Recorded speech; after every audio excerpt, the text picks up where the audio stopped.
وصليا يا إلهي واجزيا أبدا عنا محمدنا المختار في القدم.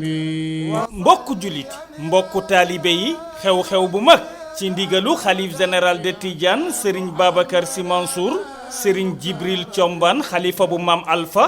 radiyallahu taala anhu Serigne Babacar Thiombane xalifa bu maam Babacar Thiombane ak ay rakkam Serigne Amadou Thiombane Serigne Abdoulaye Thiombane Serigne Arouna Thiombane ak oustaz Amadou Mbaye imam ratib bu luxus daaru ñooy ànd ak mbokku juliti mbokku taalibe yi di leen yégal 32e édition gàmmu luxus jàpp nañu ko kañ la samedi tolloog la 11 mars ñu koy amal foofu ca luxus daaru ñu ci woo mbokku juliti mbokku taalibe yi bàyyiwuñu kenn di ci woo daayira yi muqaddami imaam yi waaye nag di ko yëgal Moussa le maire Lamine Ciss maire bu Morola bés boobu ñu ngi ko koy yëgal di ci woo waa kër Serigne Ibrahima Ciss xalifa bu maam Amadou Ciss nekk foofu ca luxus joolo daayira luxus joolo président bi di Mor Mbeng di ci woo waa kër Youssou Dieng nekk foofu ca coolaam daayira luxus daaru président bi di Pape Mbaye Guèye daayira luxus Bay Diassa président ba di Abdou Kotou di ci woo famille Saliou Ciss waa kër Serigne Abdoulaye Ndiaye xalifa ba di Serigne Mbaye Ndiaye ñu ngi leen di woo ci bés bi daayira ci lan tàngoor ñu ngi leen di woo ci bés bi ñan ñoo woote waa luxus daaru lan la ñu woote seen gàmmu gi ñuy amal kañ la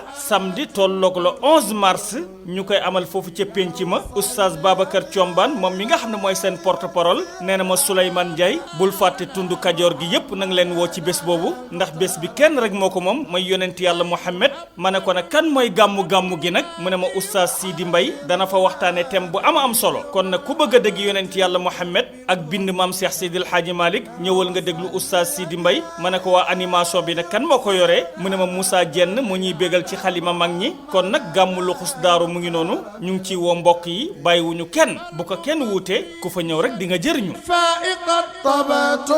وكسرها وسكون الياء بقرب وصليا يا إلهي واجزيا